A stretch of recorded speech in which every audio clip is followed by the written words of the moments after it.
In life, things don't always turn out exactly as planned. Slavery was abolished in the United States in 1865 to free the slaves. But Jim Crow laws quickly appeared to limit the freedom of black citizens.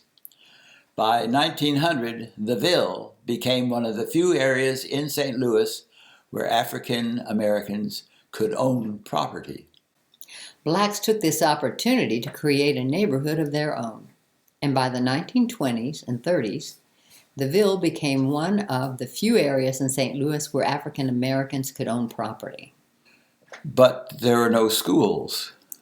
After extensive lobbying by some of St. Louis's African American residents, Sumner High School was established in 1875, the first high school for African American students west of the Mississippi River. Sumner moved to its current location in 1908. A second school, Vashon, was opened in 1927. And hospitals were segregated. Although Phillips didn't live to see the hospital named in his honor, the Homer G. Phillips Hospital was opened in 1937 to serve the city's black population and enable African American physicians to gain staff privileges. Located at 2601 North Whittier Street in the Ville neighborhood, it was the only public hospital for African Americans in St. Louis, Missouri, from 1937 until 1979. So how about business? Well, we can start with Annie Turnbow Malone. In 1902, she moved to thriving St. Louis, where, with her 3 employees, they sold her hair care products door to door. She opened her first shop at 2223 Market Street and launched a wide advertising campaign in the black press and recruited many women whom she trained to sell her products. By the 1920s, Annie Turnbow Malone had become a full multimillionaire. In 1918, she established Poro College, a cosmetology school and center. The building included a manufacturing plant, a retail store where Poro products were sold, business offices, a 500-seat auditorium, dining and meeting rooms, a roof garden, dormitory, gymnasium, bakery, and chapel. It served the African American community as a center for religious and social functions. An orphan's home located in the historic Ville neighborhood was upgraded and expanded and renamed in the entrepreneur's honor as the Annie Malone Children and Family Service Center. As well as funding many programs, Turnbow Malone ensured that her employees, all African American, were paid well and given opportunities for advancement. I see that Chuck Berry was a graduate of Poro. Yes, and comedian Dick Gregory graduated from Sumner. Arthur Ashe, tennis pro, attended Sumner. Many educators, politicians, and other black St. Louisans were inspired by the events in the Ville.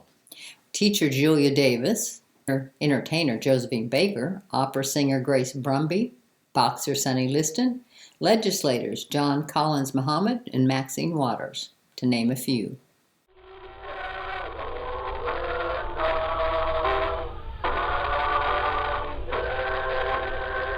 In life, things don't always turn out exactly as planned.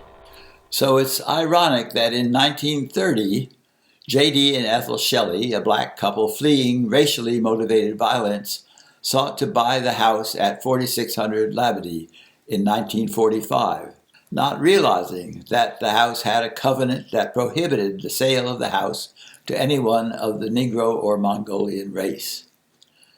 The Shelleys were sued by their neighbor, the Louis D. Kramer family, to prevent them from buying the house.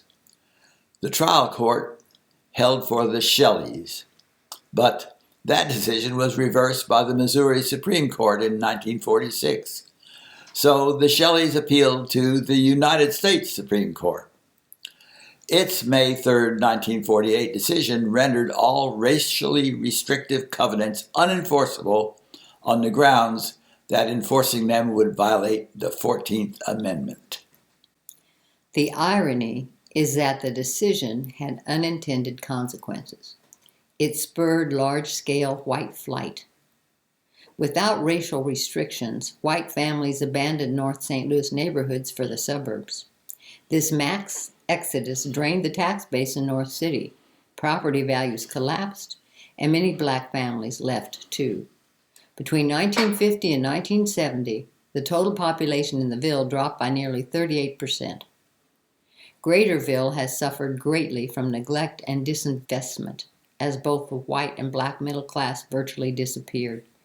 Many urban poor relocated to this neighborhood after they were pushed out of areas such as Mill Creek Valley during the urban renewal period of the 1950s. Homes with restrictive covenants still in their deeds today remain vacant and dilapidated.